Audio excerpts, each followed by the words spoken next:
নমস্কার বন্ধুরা, হজবরল পরিবারের পক্ষ থেকে আপনাদের সবাইকে জানাই স্বাগতম।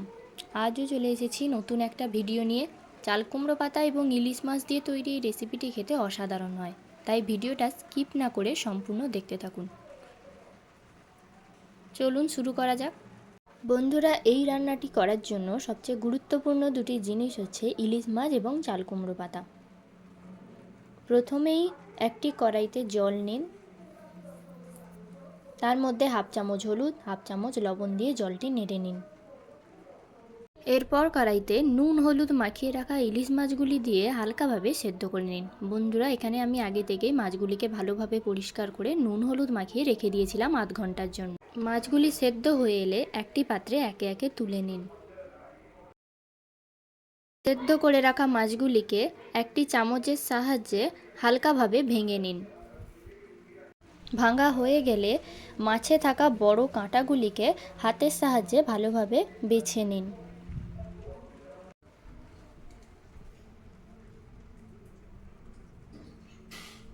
এরপর একটি মিক্সার গ্রাইন্ডারে আগে থেকে কাঁটা বেছে রাখা মাছগুলি নিয়ে তার মধ্যে কয়েক টুকরো রসুন, কাঁচা লঙ্কা, পেঁয়াজ কুচি, গোটা জিরে, ধনেপাতা, নুন দিয়ে ভালোভাবে সুন্দর একটা পেস্ট বানিয়ে নিন। এরপর পরিষ্কার করে ধুয়ে রাখা চাল কুমড়ো পাতার মধ্যে ওই মিশ্রণটি দিয়ে ভালোভাবে মুড়ে নিন। বন্ধুরা, এরপর ঠিক একইভাবেই আমি সব পাতাগুলির মধ্যে মিশ্রণটি দিয়ে ভালোভাবে মুড়ে নিয়েছি। এখানে মোড়ার সময় খেয়াল রাখতে হবে যাতে মশলাটি বাইরে বেরিয়ে না যায়।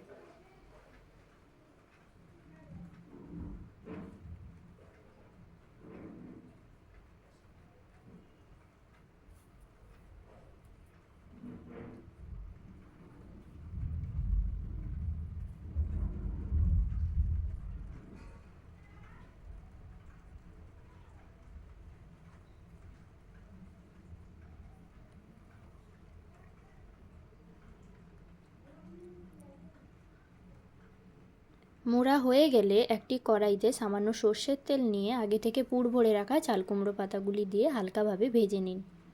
ভাজার সময় খেয়াল রাখতে হবে যাতে মশলাগুলি বেরিয়ে না যায়।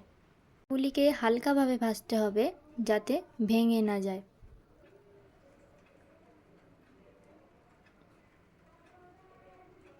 ভাজা হয়ে গেলে একটি চামচের সাহায্যে আস্তে আস্তে করে একটি পাত্রে পাতাগুলি তুলে নিন। এরপর ওই কড়াইতে সামান্য সর্ষের তেল দিয়ে বেশি হয়ে যাওয়া মশলাটি দিয়ে তার মধ্যে সামান্য পরিমাণ জল দিয়ে ভালোভাবে মিশিয়ে নিন। মশলাটি ফুটে এলে আগে থেকে ভেজে রাখা চাল কুমড়ো পাতাগুলি দিয়ে কিছুক্ষণ চাপা দিয়ে রেখে দিন।